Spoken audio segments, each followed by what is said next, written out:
What's up, y'all? What's good, my boy Martin? Beautiful Saturday today, man. Weather beautiful, sun shining on us, beautiful lighting. We mic'd up, man. Good energy, good vibes, and I'm gonna give y'all good content today. Last video, I told y'all every video I want to improve on something, and I want to come at y'all with some better content and better quality. I'm mic'd up today, so hopefully the audio is a lot better than my previous videos, and from here on out, the quality just gonna get better and better and better every video I put out. So I want to give y'all some background of how I started cooking, how I kind of learned how to cook. So when I was really young, as long as I can remember, I would always be watching my mom in the kitchen. She would always be cooking.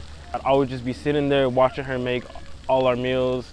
And it was very interesting to me just to see how the whole process of cooking was, from, you know, prepping everything to cooking everything in the kitchen. It was very interesting to me, and I was really engaged in the culinary world from a very early age, head on. So from a young age, I was always learning actively, and by the time I want to say I was 18, I could pretty much make anything, really. All the basics, pretty much knew how to make most basic dishes.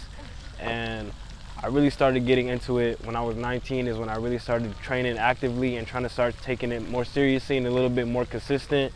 And that's when I started taking my nutrition really, really seriously. So I already had the culinary background, so all I had to do was kind of learn how to calorie count, kind of learn about macros, carbs, etc., and use that and combine that with my culinary skills to birth something, which is this book right now.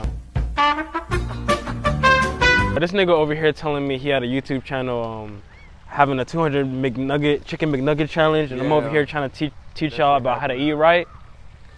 It's not looking good. It's not looking good, man. I'm not gonna lie. 4 years ago. That really did birth Tastyandanabolic, because a lot of people around me that were into the fitness space too, always, you know, swiping up on my Instagram stories, asking me, you know, I always used to post my macros and used to post my calorie intake.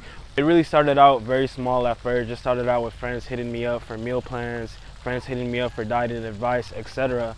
And it got to a point where one of my close friends recommended, man, you should really start a page for this, because if you have all these people asking for all this advice, man, it's good to have a platform to put everything on there all at once. And that's really what kind of birthed Tasty. It really kind of inspired me to want to create this cookbook. It is something physical. Not only do I have a page, but I have a physical thing that can be linked to that page, and anyone can, you know, pick up the book. If you don't have an Instagram, you can get the link. I really want to emphasize that Tastyandanabolic is not a diet. It's not any type of diet. It's not any type of specific meal plan. It is really a lifestyle. The recipes that I have on there are very, very good recipes, but they really are just an example of what you can really build on and what your meals can really look like from a day-to-day basis. So I don't want someone to pick up this book and think this is exactly what I have to eat. This is really giving you a general idea of the type of lifestyle that you should be trying to acquire for yourself when it comes to nutrition, at least when it comes to weight loss, at least when it comes to muscle building and, you know, anabolic eating in general. When I first started dieting, all I was eating was really chicken, rice, you know, basic bodybuilding diet, because that's all everyone was telling me. Anyone that I knew that had gym experience was telling me, hey man, you need to, you know, get a protein source, get a carb source, get a fat source. And mind you, I really didn't know what macros was or anything like that. I only knew from what I knew from my cooking background, but even to that extent, I really never had any formal education on calories, on macronutrition, or anything like that. So I really did have to do my research, my due diligence, and I had to study to see, you know, how fat intake, how much protein do I really need, how do you count calories, etc. And so I'm gonna kind of break down how I started. My good friends, he had this cutting template course, cutting group chat that I hopped in on, and that kind of gave me the basic understanding of what calories really are, what, you know, how much protein, how much carbs, and how much fat you should be intaking. And it kind of gave me the basics. So what I did is I went on Amazon, I ordered a food scale that very same day, downloaded MyFitnessPal on my phone, and I just started kind of intaking, kind of weighing out everything I'm eating, just putting it into this app. And I'm not gonna lie, at first I had to put a very conscious effort on my part to be consistent with it, because it did feel like a lot of work. But as time went on, it got progressively easier and easier and easier. And now I'm at a point where I really don't even need a food scale unless I'm really, really seriously cutting. I don't really need a food scale at this point. I kind of visualize, kind of see something and know exactly how much, or roughly know how much protein intake it has, how much caloric, and I feel like everyone can really get to that point once you make it a part of your lifestyle. The difference between making something a part of your lifestyle and trying to follow a certain diet is a lifestyle is something that you don't really have to put in effort. It's your day-to-day. It's something that you don't have to think about on a daily basis. So once you make it a part of your day, it's going to be progressively easier. It's not something that you're forcing yourself to do. It's just something that you do every day, like going to work or going to school or going to the gym, etc. And that mindset can really be applied to your eating. It can be applied to your workouts. It can be applied to even outside of nutrition and fitness in general. It is a really great mindset for anything in life. So starting out, this book has 25 recipes in it. It has, breakfast recipes. It has dessert. It has high protein. It has low carb. It has low fat.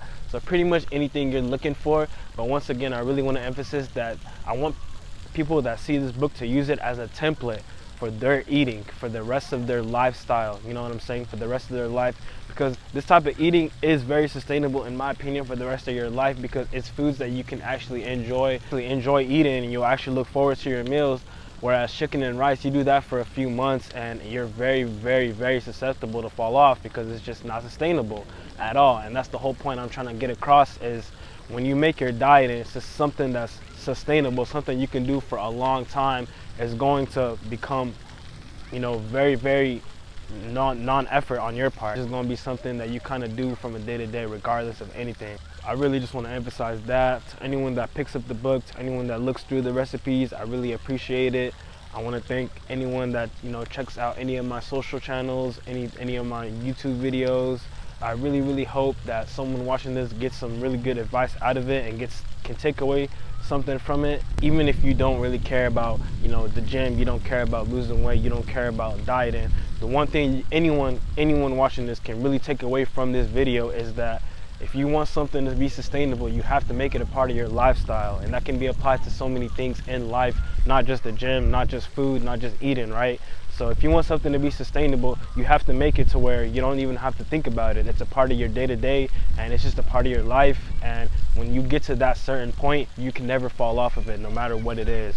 I appreciate anyone that's watching this, man. I hope y'all really enjoyed this content. I hope y'all enjoyed this talk, and I'll catch y'all in the next one. Appreciate y'all.